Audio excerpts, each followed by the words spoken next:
Aí galera, bom dia, boa tarde. Eu vim aqui rapidamente para sugerir uma ideia, mais uma ideia. E mais antes, fazer uma leve adaptação daquele cântico, né? Muito querido por nós, né? Diz assim: constantes nós vamos ser, longe do carboidrato viver. Evitando o café, vamos pensar antes de comer. Mais ou menos essa ideia,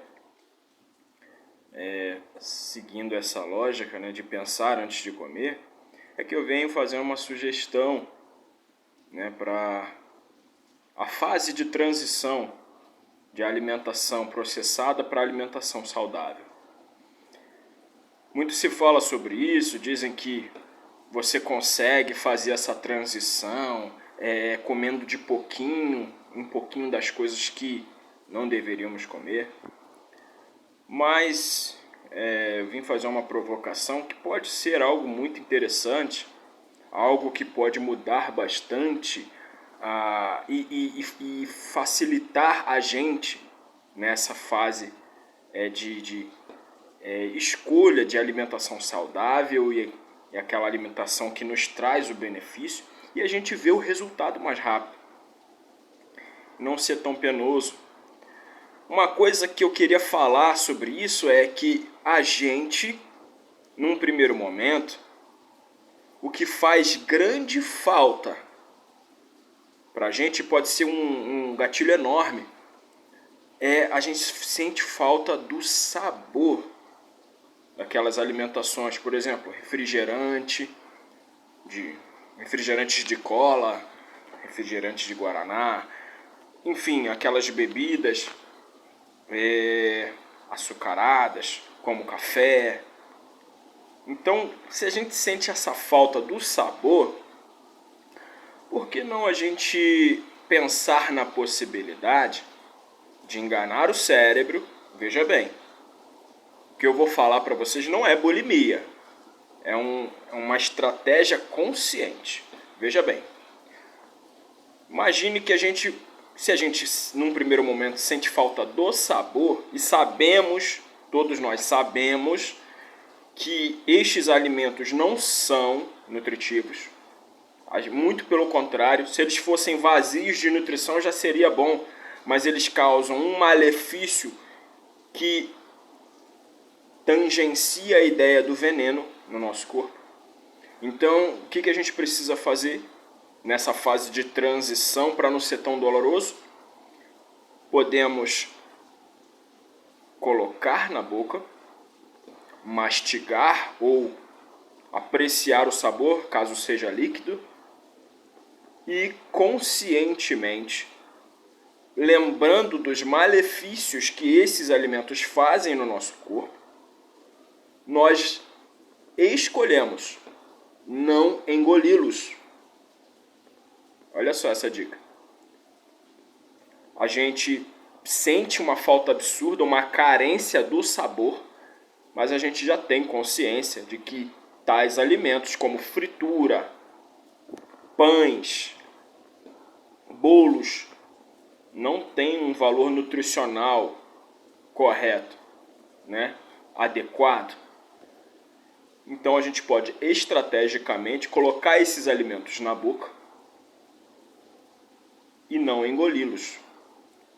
Botá-los na boca, mastigá-los, apreciar seu sabor, enganar o cérebro e jogar fora. A gente não precisa engolir eles. Isso pode ser uma ferramenta poderosíssima para que a gente consiga sair de uma alimentação venenosa para uma alimentação saudável e a gente ver os benefícios o mais rápido possível dessa alimentação.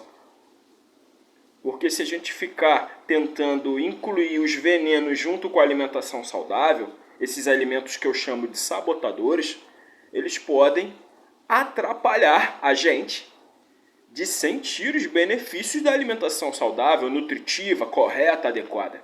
Então eu faço essa sugestão que pode ajudar bastante nessa fase de transição. Tem gente que sente falta do sabor de chocolate, né? E geralmente não é o chocolate adequado, o chocolate que todo mundo sabe que é saudável, o chocolate com maior teor de cacau. A gente acaba sentindo carência do sabor daquele chocolate pobre de nutrição, chocolate ao leite, enfim. Isso é só um exemplo, mas as bebidas açucaradas, refrigerante,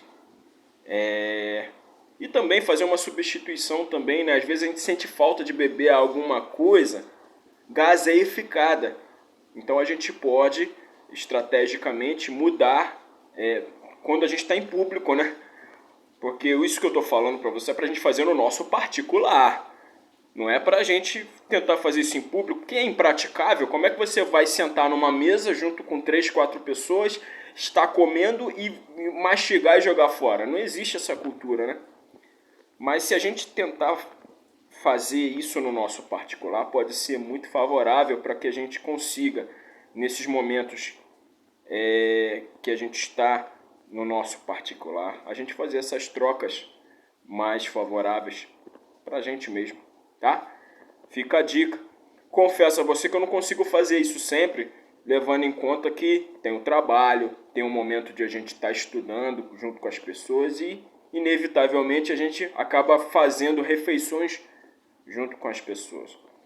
Mas a gente pode pensar em fazer essa troca consciente nos momentos que a gente está no nosso particular, só no nosso seio da nossa família, tá bom? Um abraço, mais uma dica do seu amigo Rigor. Um abração, sucesso!